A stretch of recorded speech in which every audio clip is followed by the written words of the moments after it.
Hello दोस्तों। आज हम इस वीडियो में बात करेंगे कि यदि आपकी वाइफ के पास ये एक दो चीज़ें हैं तो आप कैसे अपनी पत्नी को मेंटेनेंस और इंटरिम मेंटेनेंस को बंद करवा सकते हैं।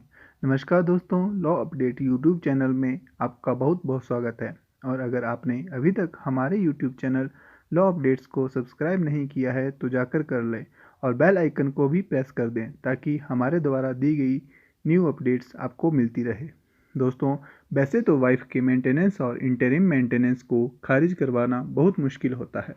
आज के टाइम में कोर्ट पत्नी को मेंटेनेंस दे ही देती है, चाहे पत्नी फिर हाउसवाइफ हो या फिर वर्किंग हो। लेकिन आज मैं यहाँ एक ऐसे केस के बारे में डिस्कस करूँगा जहाँ फैमिली कोर्ट के द्वारा ये हेल्ड किया गया कि अगर पत्नी के पास ये एक दो चीज़ें हैं तो पत्नी को गुजारा भत्ता नहीं मिल सकता है और मेंटेनेंस एप्लीकेशन को डिसमिस कर दिया गया। दोस्तों, जिस मैटर को आज हम यहाँ डिस्कस करेंगे ये मामला है गुजरात के सूरत के फैमिली कोर्ट का, जिसमें पति और पत्नी की मैरिज सन 2000 में होती है और हस्बैंड वाइफ के दो बच्चे भी होते हैं।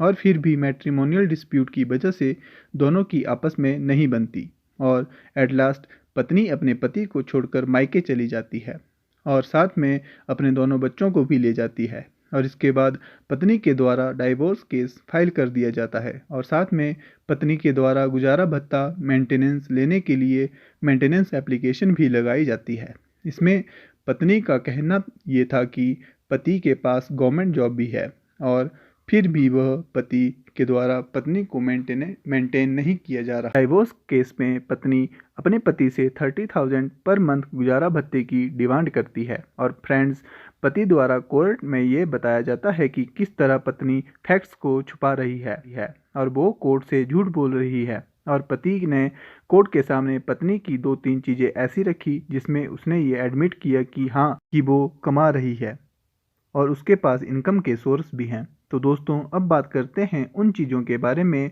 जिसके बारे में पति के द्वारा कोर्ट में बताया गया और पत्नी का मेंटेनेंस डिसमिस किया गया। सबसे पहले पति ने कोर्ट को बताया कि पत्नी एक बिजनेस वुमेन है, वो एक एंटरप्रेन्योर है और ये बात पत्नी ने कोर्ट से छुपाई थी।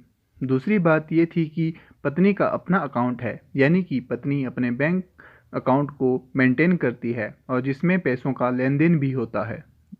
तीसरी बात बताई कि पत्नी के द्वारा आईटी रिटर्न भी भरी जाती है क्योंकि पत्नी एक इनकम टैक्स असेसी है। और आरोपों को उलटते हुए पति ने बताया कि पत्नी बहुत ही झगड़ालू नेचर की है और वो बच्चों का ख्याल भी नहीं रखती है और अब बच्चों के साथ मायके में जाकर रहने लग गई है।